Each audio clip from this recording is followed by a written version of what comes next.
tugas partai, anak ingusan, dilaknat, sana belajar dulu. Nah itu saya kembalikan lagi ke teman-teman Gen Z ini. Ya, saya cuma takut, ya, jangan sampai diksi-diksi seperti itu nanti membuat ya anak-anak muda seperti ini jadi antipati ke partai. Saya cuma takut itu aja.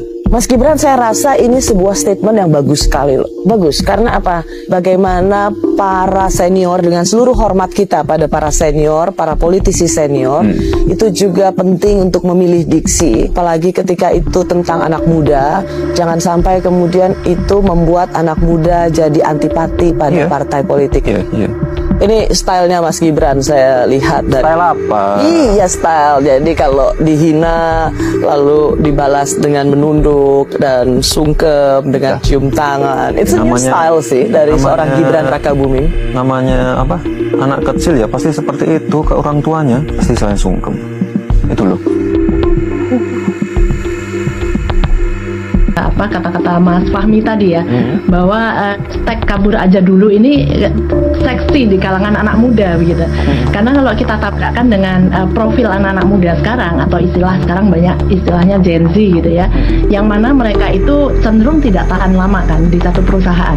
Jadi kalau menemukan sesuatu yang tidak disukai, itu cepat sekali untuk loncat ke perusahaan lain. Kalau ada yang nggak happy, mereka loncat lagi. Nah mungkin kalau sudah merasa kehabisan juga di Indonesia, pindah korporasi kok nggak ada yang ketemu yang mereka pas, jadi mereka mulai ngelirik ke luar negeri gitu, karena kan rumput tetangga selalu lebih hijau ya. Nah, hal saya berani jamin kalaupun kita pindah-pindah pasti akan ketemu lagi hal yang tentunya pasti ada aja yang kita nggak suka. Jadi kalau kita ngelihat usianya tadi dari Mas Fahmi antara 19 sampai 29 tahun, ini umumnya berarti usia sudah lulus SMA ya, sampai ke awal-awal mulai bekerja. Nah ini kan memang masih mencari jati diri ya, berusaha menemukan pekerjaan yang pas untuk mereka. Mau kabur ke luar negeri itu kalau nggak orang Indonesia nggak ada. Ya itu. Coba mau kabur ke luar negeri, kalau tanya, emang alasanmu mau kabur ke luar negeri apa coba? Emang kamu di sana terus bisa kerja gitu. Keterampilanmu itu apa? Cuma nyinyir nang apa medsos itu. Terus kamu mau kabur di sana itu loh, kamu mau ngapain itu ya? Kecuali kamu itu anaknya orang kaya raya, duitmu akeh, 7 turunan nggak habis ya nggak apa-apa itu ya. Jagoannya kalau di pilpres mau pindah negara, emang di sana terus jagoanmu jadi presiden gitu ya. Itu ya dikejar-kejar Bang Titil, lawan kamu dikejar-kejar Bang Titil, cukup beli tiket pesawatnya aja nggak bisa, mau ngabur apa itu ya. Sebetulnya ungkapan mau kabur itu sebetulnya itu ya hiburan aja, itu nggak akan dijalankan gitu ya, nggak akan lah dijalankan. Orang ngabur itu nggak akan dijalankan. Apa mau kabur apa? Mau naik angkot aja pas-pasan, mau beli pesawat, beli tiket, ngurus visa, paspor, manan duit gak gablek kok. Mana? Oke, saya jadi psikiater dulu hari ini. Karena kelihatannya Pak Jokowi juga mengalami keadaan yang sama, kegelisahan psikologi yang sama tuh. Saya lihat Jokowi diwawancara oleh Mata Najwa. Ada nggak yang perhatikan kaki Jokowi tremor sepanjang? Anda perhatikan? Tidak nyaman, duduknya juga begini. Akhirnya mungkin Najwa berpikir udahlah jangan diteruskan. Makin lama dia makin gugup. Di dalam psikologi kegugupan itu namanya delirium. Delirium itu bagian dari mania yang tidak selesai. Jadi itu yang terjadi.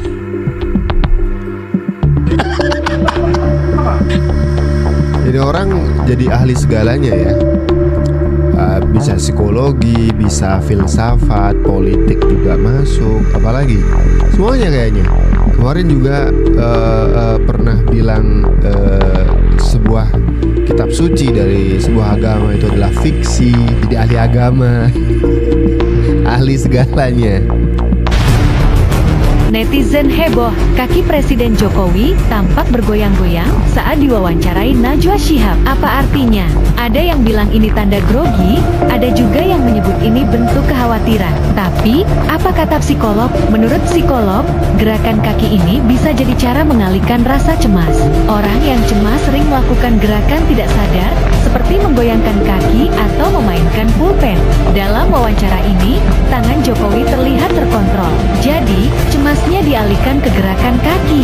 Kaki bergoyang juga bisa jadi cara tubuh menyeimbangkan energi saat menghadapi pertanyaan sulit. Apakah ini tanda penyakit seperti RSS atau Parkinson? Menurut psikolog, tidak. Ini lebih ke refleks alami menghadapi tekanan.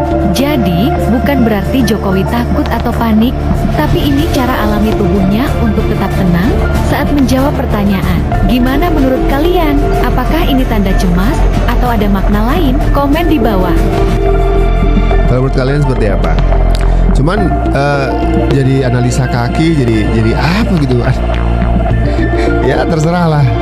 Cuman kalau misalkan kita kembali, bagaimana anak-anak muda itu sudah terlalu jengah dengan perpolitikan Indonesia, atau bahkan pihak yang kalah pilpres seperti kata Pak Jokowi, cara mereka bereaksi dan juga berekspresi dengan cara bikin demo dan juga vandalisme, adili Jokowi dan seterusnya.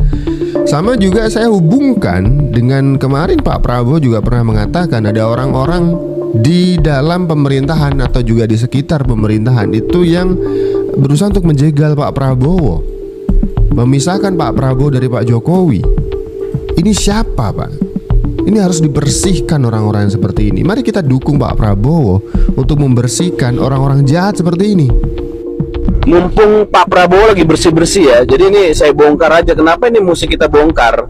Biar rakyat tahu, masyarakat tahu. Karena saya meyakini gini loh, dengan lebih banyak masyarakat tahu, itu lebih pushnya lebih oke gitu ke atas dibanding kita selama ini ditutup-tutupin gitu ya oleh para mafia ya.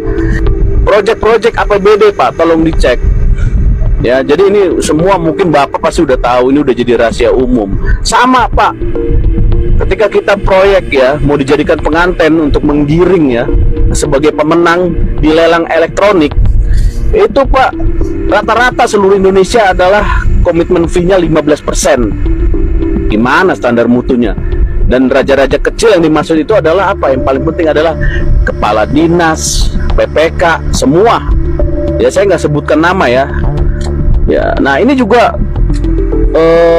proyek unggulan dari Pak Prabowo kan untuk membangun kelas baru ya Pak, RKB ya, ruang kelas baru. Ini juga udah beredar Pak, beredar kemana-mana, dijual belikan proyeknya, mencari kontraktor atau vendor untuk dimenangkan gitu ya.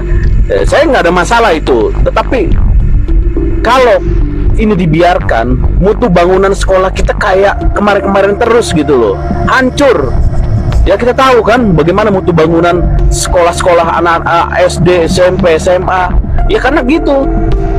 Anggaran yang dikeluarkan komitmen fee 15%, belum LSM, belum kepala dinas, belum wartawan, ya kan banyak gitu loh. Belum pungli-pungli di proyek, ya.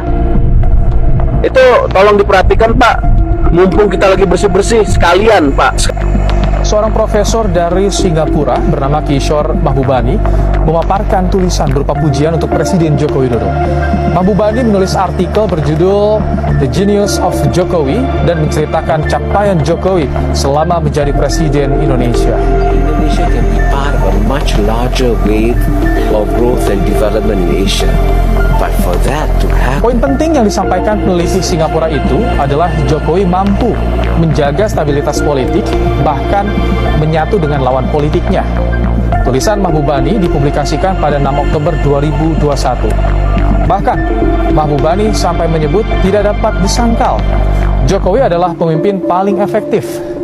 Ia juga menjabarkan program-program yang dijalankan Jokowi terkait pendidikan, sosial, dan infrastruktur. Di awal tulisannya yang kami kutip dari laman projectsyndicate.org, Kishore Mahbubani menyatakan keberhasilan Presiden Indonesia Joko Widodo layak mendapat pengakuan dan penghargaan yang lebih luas. Jokowi memberikan model pemerintahan yang baik yang dapat dipelajari oleh seluruh dunia. Ia juga menyebut Jokowi memimpin di salah satu dunia yang terkenal paling sulit diperintah di dunia. Kishore Mahbubani, orang yang menulis soal Jokowi Genius, adalah profesor di Asia Research Institute, National University of Singapore. Profesor Mahbubani pernah mendapat sejumlah penghargaan, antara lain 50 pemikir dunia terbaik dari majalah Prospect tahun 2014, lalu 50 intelektual teratas di dunia dari Financial Times tahun 2009. Jadi cukup sekian untuk video kita kali ini. Semoga video ini bisa bermanfaat dan menambah wawasan kita. Assalamualaikum warahmatullahi wabarakatuh.